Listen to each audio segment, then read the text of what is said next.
Good morning, student. Today we are going to study introduction to the topic organic chemistry. First of all, we should know that what is the difference between organic compounds and inorganic compounds. Now, organic compounds basically there are few differences which should be very clear with our mind in our mind that what is the basic difference. The basic difference is, we can study it in a tabular form. Basic difference is the presence of carbon.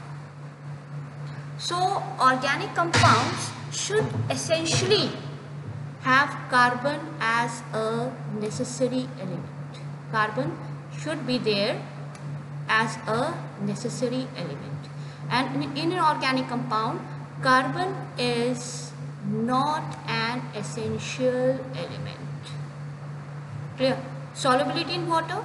Organic compounds, they do not dissolve in water, and inorganic compound, they dissolve in water. Solubility in organic solvents. Now what are organic solvents? Liquids like alcohol, then benzene, then chloroform. They are called as organic solvents. Organic compounds are soluble, and inorganic compounds do not dissolve in organic solvents. Now, what about the melting point and boiling point? See, there is a relationship between point number 6 and point number 4. Clear? And organic compounds have low melting point and boiling point. This is because they consist of covalent bonds. And you know that covalent bond, they consist of molecules. So since they consist of molecules, so since we know that molecules do not have a strong force of attraction among them, so as a result, so I am just giving you a hint that they consist of molecules. Clear? Since they consist of molecules, so they do not have strong intermolecular force of attraction. That is why they have low melting point and boiling point. Whereas inorganic compounds, they consist of ionic bonds. Clear? Since they consist of ionic bond, means cations and anions, strong intermolecular force of attraction.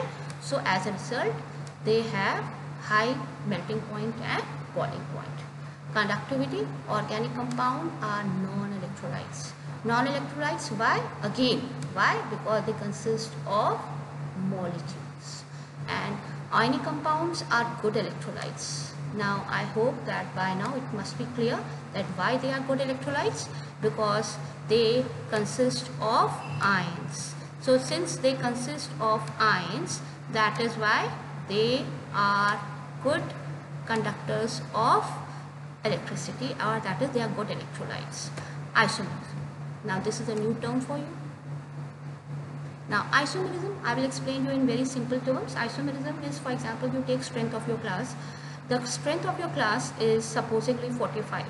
Now I do not change the strength of your class, but I change the arrangement of your class. Means I can make one row for boys and one row for girls, alternate, or all the girls on one side or all the boys on one side. So this phenomena means I am not changing the strength of your class, but I am changing the pattern of arrangement. So as a result of pattern of arrangement, what will happen? The properties will change. When all boys were sitting together, they were talking too much. Girls were sitting together, they were talking too much. So to create discipline in the class, I changed the arrangement. So I changed the properties of the class. This is called as isomerism. So isomerism is shown by organic compound, and isomerism, no such phenomena, that is isomerism, is shown by inorganic compounds. Color and smell, very simple example, keep petrol in mind. So they have characteristic color and odor. And inorganic compounds, keep salt in mind, they are colorless and odorless. Now, since organic compounds have bonds, that is, there is present of linkages. So this is a linkage. I'll draw one compound. This is one carbon. This is a bond, another carbon, and this is another bond and another carbon. So if I have to make this compound undergo a reaction, first I will have to break these linkages. Now for breaking these linkages, some time will be required and energy will be required. So that is why the reactions are slow in case of organic compounds. But in case of inorganic compounds, since they consist of ionic bonds, so the reactions are fast. So I hope this table is clear to you, that what is the basic difference between organic compounds and inorganic compounds. So in the next video we will be going further. Today I have just discussed the difference between organic compounds and inorganic compounds. Thank you.